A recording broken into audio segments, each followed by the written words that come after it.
Hi friends, అందరూ ఎలా ఉన్నారు? మేమైతే చాలా బాగున్నామండి. ఇది వచ్చేసి సంక్రాంతి పండుగ రోజున తీసిన వ్లాగ్. మేమైతే చాలా బాగా ఎంజాయ్ చేసాం సంక్రాంతి. ఇంకా మీరు ఎలాగ ఎంజాయ్ చేశారు? మీరు మీ ఊర్లో వెళ్ళారా? మేమైతే చాలా బాగా ఎంజాయ్ చేసాం. మేమైతే మా ఇంట్లోనే ఉన్నాము, ఏ ఊరు వెళ్ళలేదండి. ఇంకా మేమైతే దేవుడికి భోజనం పెడుతున్నాం అనమాట. పండుగ రోజున ఇలాగ దేవుడికి ప్రసాదం చేసి భోజనం అనేది పెడతాం అనమాట. ఇంకా మా డాడీ అయితే ఇంకా 3 విస్తరాకులు వేసి ఇంట్లో దేవుడికి నైవేద్యం అయితే సమర్పిస్తున్నాడు. ఇంకా మా అమ్మ ఒక్కొక్కటి అందిస్తుంది అనమాట. ఇలాగే అని చెప్తుంది. ఇంకా మా నాన్న అయితే దేవుడికి ఫస్ట్ పరమాన్నంతో స్టార్ట్ చేశాడు.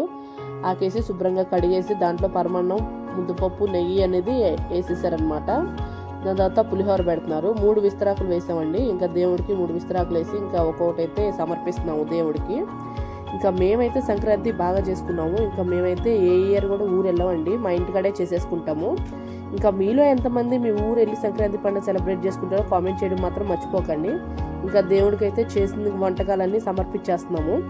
ఇంకా ఇంటికి యజమాని అయితే ఇలాగా చేయాలన్నమాట. సంక్రాంతి పండుగ రోజున వచ్చేసి మేమైతే దేవుడికి సమర్పిస్తాము. ఇంకా కనుమ రోజు వచ్చేసి పెద్దలకు సమర్పిస్తాము. ఇంకా పండుగ రోజున చేసిన పిండి వంటలు కానీ పప్పలు కానీ అవన్నీ కూడా దేవుడి ముందు పెట్టేసేసి దేవుడు బ్లెస్సింగ్స్ తీసుకుంటాము. ఇంకా ఇస్తరాకులో ఒక్కొక్కటి వడ్డించేస్తున్నాడు మా నాన్న. మా చెల్లిను మమ్మీ హెల్ప్ చేస్తున్నారు.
ఇంకా మేమైతే దేవుడి దగ్గర పెట్టాల్సినవన్నీ పెట్టేసాము. నైవేద్యాలు, పిండి వంటలు అవన్నీ కూడాను. ఇంకా మా అమ్మ మా నాన్న కొత్త బట్టలు కొన్నారు కదా పండగకి, అవి కూడా దేవుడి ముందు పెట్టేశారనమాట. ఇంకా కొబ్బరికాయ కొట్టేసి సాంబ్రాణి వేసి హారతి ఇచ్చి పూజ అయితే ఎండ్ చేసేసాడు మా డాడీ. ఇంకా అదంతా కంప్లీట్ అయిన తర్వాత మా అమ్మ మా నాన్న దేవుడికి దండం పెట్టేసుకున్నారు. ఇంకా వాళ్ళు అయిన తర్వాత ఇంకా మా చెల్లి, మా చింటుగాడు, మేము కూడా ఒకరి తర్వాత ఒకరు అయితే దేవుడికి దండం పెట్టేసుకున్నాము. ఇంకా దేవుడికి అయితే అన్ని సమర్పించాం అనమాట. ఇంకా పండగ రోజు అయితే మేము ఇలా సెలబ్రేట్ చేసుకున్నాం. ఇంకా మీరైతే మీ పండగకి ఊరు వెళ్ళారా? ఊరు వెళ్తే మర్చిపోకుండా కామెంట్ చేసేసేయండి ఎక్కడి నుంచి సెలబ్రేట్ చేసుకుంటున్నారు అనేది. ఇంకా మాటల్లోనే మా తమ్ముడు కూడా వచ్చేసారు. ఇంకా కొబ్బరికాయ అయితే కొడుతున్నాడు ఫ్రెండ్స్. ఇంకా మా తమ్ముడు కూడా దేవుడికి కొబ్బరికాయ కొట్టేసి దండం అయితే పెట్టేసుకున్నాడు. ఆ తర్వాత మా హస్బెండ్, మా తమ్ముడు, మా డాడీ వీళ్ళు ముగ్గురు అయితే దేవుడికి కొబ్బరికాయ కొట్టేశారనమాట. ఇంకా మా చింటూ గారు మా హస్బెండ్ దేవుడికి అయితే కొబ్బరికాయ కొట్టి దండం పెట్టుకుంటున్నారు. ఇంకా ఆ తర్వాత నేను మా హస్బెండ్ కలిసి పెట్టుకున్నాం అనమాట దేవుడికి దండం. ఇంకా ఆయన అయితే నాకు కుంకుమ పెడుతున్నాడు అనమాట. ఇంకా ఆ తర్వాత నేనైతే మా హస్బెండ్ బ్లెస్సింగ్స్ తీసుకున్నాము. మమ్మీ కంపల్సరిగా ఆయన బ్లెస్సింగ్స్ తీసుకోవాలి అని చెప్పింది. ఇంకా సర్లే అని పనిలో పని 2 పనులు అయిపోతాయనేసి ఆయన బ్లెస్సింగ్స్ అయితే తీసుకున్నాం. ఇంకా మా ఆయన అయితే గట్టిగా ఫోజ్ కొట్టేశాడు అనమాట. ఇలాగా మేమైతే సంక్రాంతి పండుగ సెలబ్రేట్ చేసుకున్నాం ఫ్రెండ్స్. మీరు మీ ఊరు వెళ్ళారా లేదా అనేది మర్చిపోకుండా కామెంట్ చేసేయండి. అలాగే నా ఛానల్ని సబ్స్క్రైబ్ చేసుకోండి. ఎప్పటిలాగే ఇట్లానే సపోర్ట్ చేస్తూ ఉండండి. లైక్ చేయండి, షేర్ చేయండి, కామెంట్ చేయండి. ఇలాంటి మంచి మంచి వీడియోస్ మీ ముందుకు తీసుకొస్తాము. Please do like, share and subscribe. Thanks for watching my videos. Bye bye.